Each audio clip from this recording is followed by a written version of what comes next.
Saatın yerləşdirilməsi. Biz müəllimlər dərs planı hazırlayarkən əsas məqsədlərimizdən biri vaxt bölgüsünün düzgün yerinə yetirilməsidir. Eyni zamanda şagirdlərə tapşırıq verərkən həmin tapşırıqları müəyyən olunmuş vaxt ərzində icra eləmələrdir. Bunun üçün biz səhifəmizə saat yerləşdirə bilərik. Saatı yerləşdirmək üçün daxil oluruq alətlər menüsünə, əlavə alətlər və saat əmrini seçirik. Bunun üçün bizim qarşımıza belə bir pəncərə çıxır. Bu pəncərənin kənarlarından tutmaqla ölçüsünü böyüdüb balacalaşdıra bilərik. Məsələn, mən bu saatı səhifənin bir küncünə yerləşdirib, bu tapşırığı icra eləmələri üçün müəyyən qədər vaxt verə bilərəm ki, şagirdlər tapşırığa daha məsuliyyətli, vaxta daha nizamlı, məsuliyyətli yanaşsınlar. Səhifənin bir kənarında yerləşdirdim və burada saatın müxtəlif formaları var. Üzərindən sıxmaqla istədiyim hər hansı bir formanı seçə bilərəm. Bu ikinci daha böyük göründüyünə mən ikincini seçirəm. Və aşağı sağ küncdə aşağı doğru say, yuxarı doğru say işarələri var. Məsələn, yuxarı doğru say işarəsinin üstündən sıxdım, belə bir pəncərə açıldı.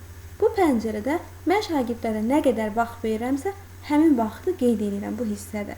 Məsələn, 10 dəqiqə, 5 dəqiqə vaxt qısa olsun deyə mən çox qısa vaxt qoyum, 10 saniyə. 10 saniyə vaxt verdim bu tapşırığı həll eləmək üçün. Fasilədən sonra aşağıdakı səsi ifa edin. Mən bura daxil olub hər hansı bir səs seçə bilərəm. Vaxt bitdikdən sonra səs icra olunsun. Məsələn, müəyyən hər hansı bir səsi seçdim. Və fasilədən sonra aşağıdakı əməliyyatı icra edin.